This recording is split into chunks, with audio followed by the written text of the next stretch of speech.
দেশনেত্রী বেগম খালেদা জিয়া গত রবিবার দিন ওনার পিপিএম অর্থাৎ পার্মানেন্ট পেসমেকার হার্টে বসানোর সিদ্ধান্ত হয় এবং সেই অনুযায়ী ওনার পার্মানেন্ট পেসমেকার লাগানোর পরবর্তীতে আল্লাহর অশেষ মেহেরবানি, দেশবাসীর দোয়া এবং সকলের শুভেচ্ছা এবং শুভকামনায় এখন উনি আগের চেয়ে অর্থাৎ শুক্রবার রাত্র, শনিবার এবং রবিবারে যে অবস্থায় উনি ছিলেন অর্থাৎ অত্যন্ত সংকটাপন্ন অবস্থা, যেটি আমরা এখানে অনেকবার দাঁড়িয়ে আপনাদেরকে বারে বারে বলার চেষ্টা করেছি যে ওনার হার্টের 3টা ব্লক ছিল, 2টিকে মাত্র 22 সনের জুন মাসে স্ট্যান্ডিং করা হয়েছিল।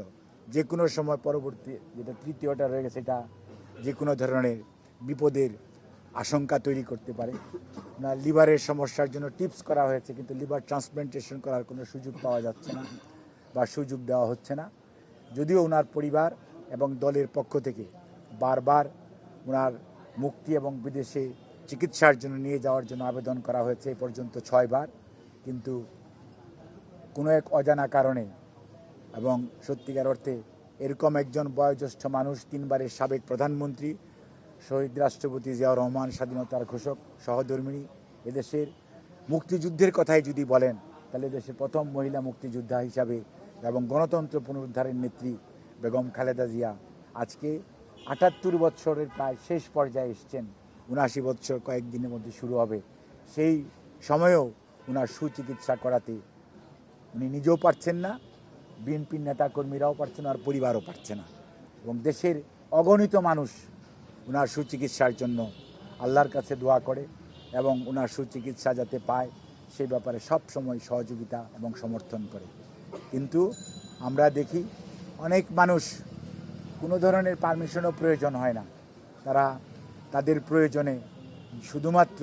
দলীয় আনুগত্যের কারণে এবং প্রতিহিংসা পরায়ণ না হওয়ার কারণে তাদেরকে যেতে দেওয়া হয়। খালেদা জিয়া শুধুমাত্র রাজনৈতিক প্রতিহিংসার শিকার এবং একটা ভুয়া,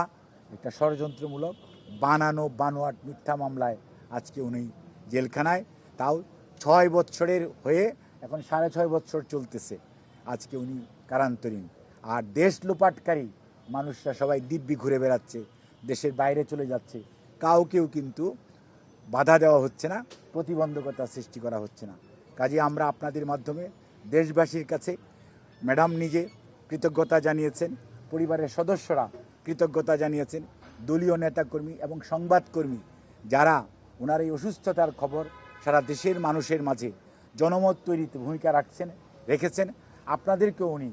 কৃতজ্ঞতা জানিয়েছেন এবং ওনার জন্য দোয়া করার জন্য বলেছেন। এবং উনি সর্বোপরি আপনাদের সবার মাধ্যমে দেশবাসীর কাছে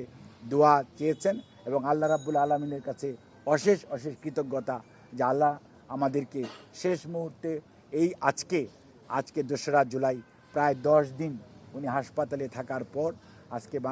ফিরেছেন। উনি এখানে মেডিকেল বোর্ডের সদস্যদের তত্ত্বাবধানে সার্বক্ষণিকভাবে উনি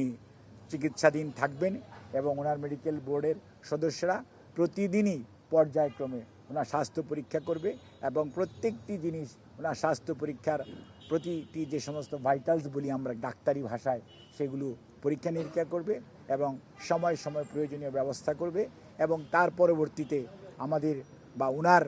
আমরা আশা করি নিশ্চয়ই উনি সুস্থ হয়ে উঠবেন। উনি মানসিকভাবে অত্যন্ত সবল এবং সুস্থ আছেন, শারীরিকভাবে উনি অসুস্থ, সেজন্যই উনি হয়তো আপনাদের সবার সাথে দেখা বা কথা বলার সুযোগ, যেহেতু কারান্তরীণ আছে, সুযোগ নাই, সেজন্য উনি আমার মাধ্যমে আপনাদের সবাইকে ধন্যবাদ জানিয়েছেন, কৃতজ্ঞতা জানিয়েছেন।